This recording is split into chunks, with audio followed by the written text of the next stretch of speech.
Bang Densu terkait bentar. Kong. Oh iya. Akhirnya belum beranggapan bahwa jelas Kurnia Mega ini yang salah. Oh belum tentu. Waktu podcast itu kan sebenarnya mantan istrinya Mas Kurnia tuh menghubungi saya lewat temannya. Dan kita sempat tanya, yakin mau disampaikan hal ini? Karena ini sesuatu yang bisa membunuh karakter seseorang. Tapi beliau menjelaskan bahwa saya terdesak dan saya dibilang saya ini nggak peduli suami segala macam gitu, dan bahkan ibunya merestui untuk ini, dia meluruskan. Tapi saya bilang ini bukan aib loh. Dia bilang mau nggak mau mas, mau gimana gitu. Ya saya pikir juga nggak fair juga kalau saya nggak kasih tempat. Akhirnya begitu beliau menyampaikan semuanya, saya sempat ragu juga. Tapi beliau bawa bukti. Jadi saya kayak, oke lah, saya bersimpati lah. Makanya saya sempat ngomong di akhir podcast bahwa kalau Mas Mega bisa datang ke tempat saya, yuk. Saya juga bersedia pasti untuk meluruskan semuanya, membantu lah. Karena setiap manusia pasti ada baik, ada buruk lah gitu ya. Dan kalau ditanya apakah benar 100%, hanya mereka yang tahu. Tapi biar bagaimanapun sebenarnya saya di sini tidak mau masyarakat melihat ini sebagai ajang pembenaran.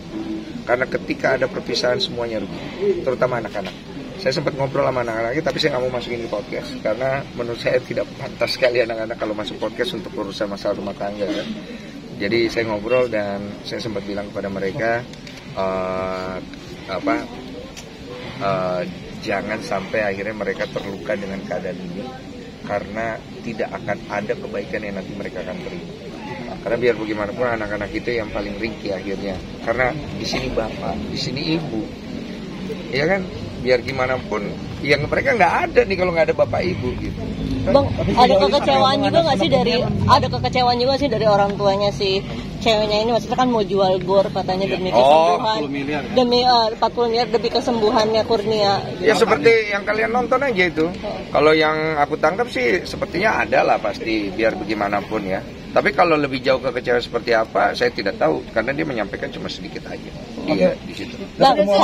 Kurnia mungkin udah ada omongan belum sama komunikasi sama podcast ada, saya sempat hubungi langsung Mas Kurnia. Kalau misalnya ada waktu, yuk datang ke tempat saya. Jadi saya juga bisa outside ya. Jangan sampai kesannya saya kayak berpihak ke siapa gitu. Enggak. Dan beliau menyatakan kepada saya untuk sekarang ini tidak. Dan sepertinya yang saya tangkap, beliau kayak tidak mau membicarakan hal itu. Jadi saya pikir saya juga nggak mau maksa, dan saya nggak mau juga Mas Kurnia Mega berpikir saya mau jahatin beliau. Sama sekali nggak. Saya tahu bagaimana pahitnya rasanya berada di posisi yang tidak enak. Bang Densu, mungkin gimana nih kan program kehamilan udah gagal, mau lagi coba lagi itu seperti apa sih? Gitu, update. Apa sih? Kamu kelarin dulu ini. Bang, terkait ini dulu. Yang dia sampai mabuk-mabuk sampai dari usia 18 tahun, itu benar itu? Saya nggak tahu kalau itu. Tapi pemaparannya seperti itu. Ya pemaparannya seperti itu. Kalau masalah benar tidaknya, ya saya nggak tahu itu. Kan saya cuma mendengarkan ya. Dan saya juga tidak mau orang akhirnya nanti kalau misalnya nggak benar ya, makanya saya mau undang Mas Mega kan maksudnya. Itu kan membunuh karakter orang soalnya. Tapi itu secara tidak langsung seorang atlet lah, bisa dibilang kecolongan juga dong artinya lembaga bisa termusuh dengan dia memiliki habit yang sangat tidak baik. Saya pikir segala perbuatan baik untuk menolong orang yang mengalami kondisi seperti Mas Kurnia Mega itu jangan dijadikan sebagai kekecewaan. Terlepas dari apapun masalah hidupnya Mas Kurnia Mega dengan mantan istrinya, beliau sakit. Beliau butuh bantuan, beliau sedang berjuang untuk hidupnya. Oke, Bang, terkait WNA Korea Ami. Bu Ami, seperti apa sih Bang melihatnya Bang? Kenapa nanya gue semua sih? Lagi rame lagi. Setelah ketemu dia, gue nggak ngundang, orangnya datang sendiri. Bang, setelah ketemu Abang dan podcast langsung, apa yang Bang Densu lihat sebetulnya dari sosok Bu Ami ini? Iya, seorang wanita yang kehilangan anaknya dibawa. Kebetulan beliau datang sendiri ke tempat saya. Sekali lagi nih gue tegasin ya, istrinya Kurnia Mega datang sendiri. Ibu yang Korea juga datang sendiri, meminta bantuan untuk mengklarifikasi dan memviralkan masalah yang dialami karena tidak ada pertolongan yang didapat. Saya kan juga sebagai seorang sebagai seorang podcaster, saya lihat ya ini ada cuannya ya, gue jujur loh. Tapi gue juga ngelihat bahwa Bu, ibu yakin karena ini masalah nanti takutnya begini.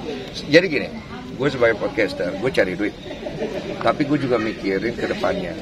Gue tidak akan mau mempodcast orang itu sebelum mereka benar-benar yakin apabila berbicara tentang sesuatu yang sangat krusial. Nama baik seseorang, keluarga, anak-anak. Karena impactnya gede banget. Dan dia bilang saya udah gak ada solusi, saya bingung, saya juga kasihan ya. Jadi akhirnya saya kasih wadah dengan saya bilang kalau ada buktinya saya mau. Dan dia bawa buktinya.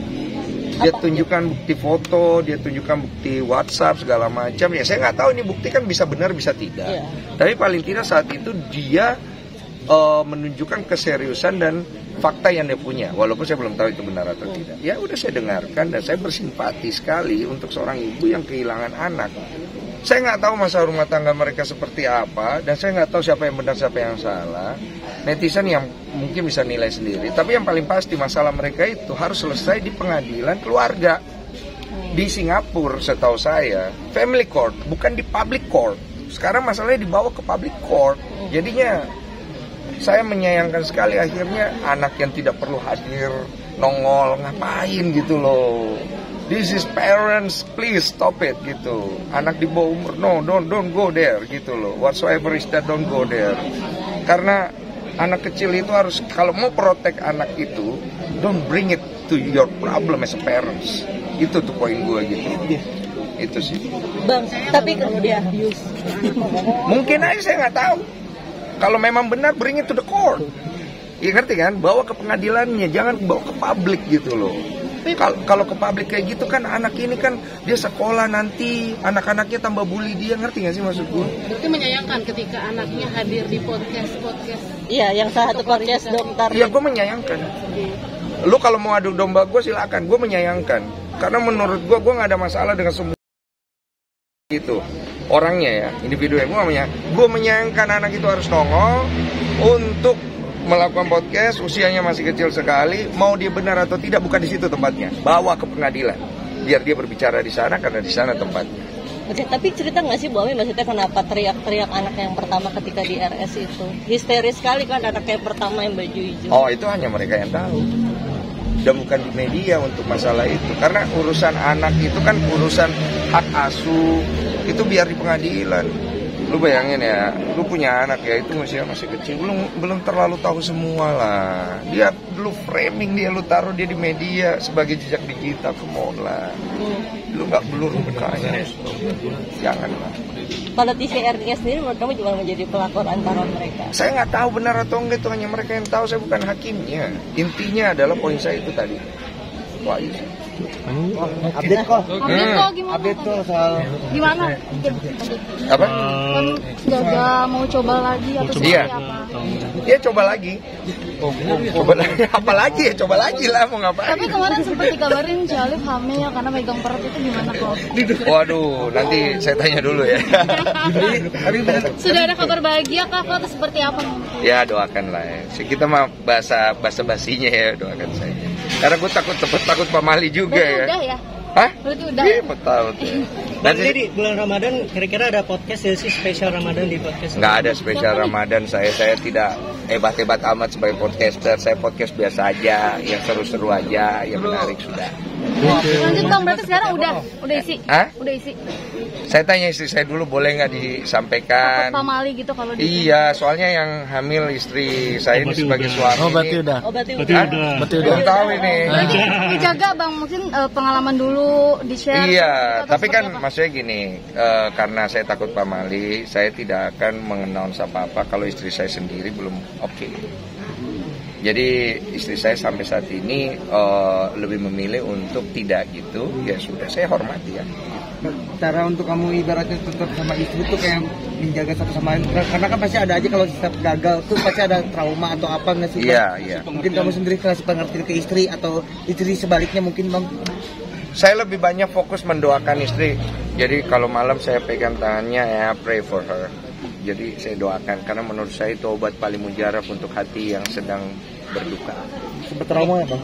Pasti ada lah. Cuma kalau didoain lama-lama sembuh. Itu yang gue yakini ya. Bang, ngejaga istri lebih ekstra mungkin sekarang bang? Enggak sih, gue cuma lebih ngelihat dia butuh apa gitu. Karena gue yakin kalau dia siap, nanti dia ada waktunya dia pasti akan cerita semuanya. Bagaimana proses dari keguguran sampai akhirnya mungkin kondisinya yang sekarang. Ampun.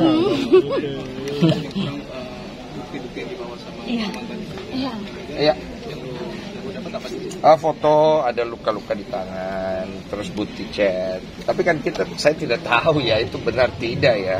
Ya saya anggap benar lah gitu. Cuman saya juga nggak mau bilang bahwa wah kemudian ini menjadi benar keseluruhan, nggak tahu, itu kan masalah mereka. Tapi kan jelas ya di situ mantan istrinya Mas Kurnia Mega bukan mau menjatuhkan Mas Mega dengan menceritakan itu. Dia hanya ingin membela dirinya dari netizen yang menyerang dia dan menyerang anak-anaknya. Hanya itu saja. Bang, tadi juga kelupaan. Ada niat ngundang Pak Aiden Wong lagi nggak ya, suaminya Bu Ami? Siapa? Pak Aiden Wong yang suaminya Bu Ami. Eden Wong. Oh, Eden Wong.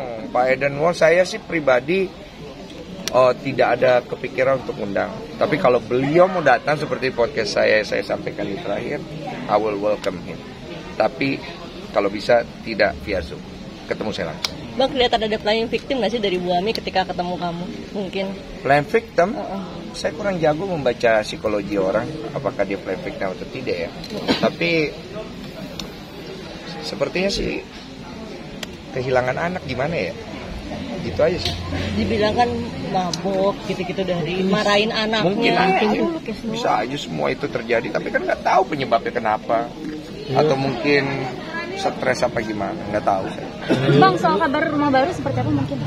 Udah 60-70 lah persen. Rumah impian bisa dibilang konsepnya seperti Gak apa? ada rumah impian, gue mah rumah keberuntungan, gue dikasih sama Tuhan. Dan penampilan udah nggak bad boy lagi, gimana bang?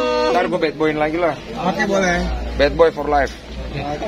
Tapi sekarang udah ada perubahan gaya atau emang permintaan Cioli atau seperti apa? Enggak, ini baju Cioli beliin begini, biarin aja lah, udahlah, gue nggak perlu gimana-gimana. Tapi sekarang lebih putihan atau pakai diurusin? bedak kan? Mau ini buat gue. Keren buat gue. Makasih ya. Bang Densu, Berarti lebih ngejaga ya sekarang Mbak Densu ya? Iya. Apa ya belajar dari pengalaman kemarin seperti apa? Iya. Belajar dari pengalaman kemarin. Ngejaga istri lebih kayak gimana sekarang?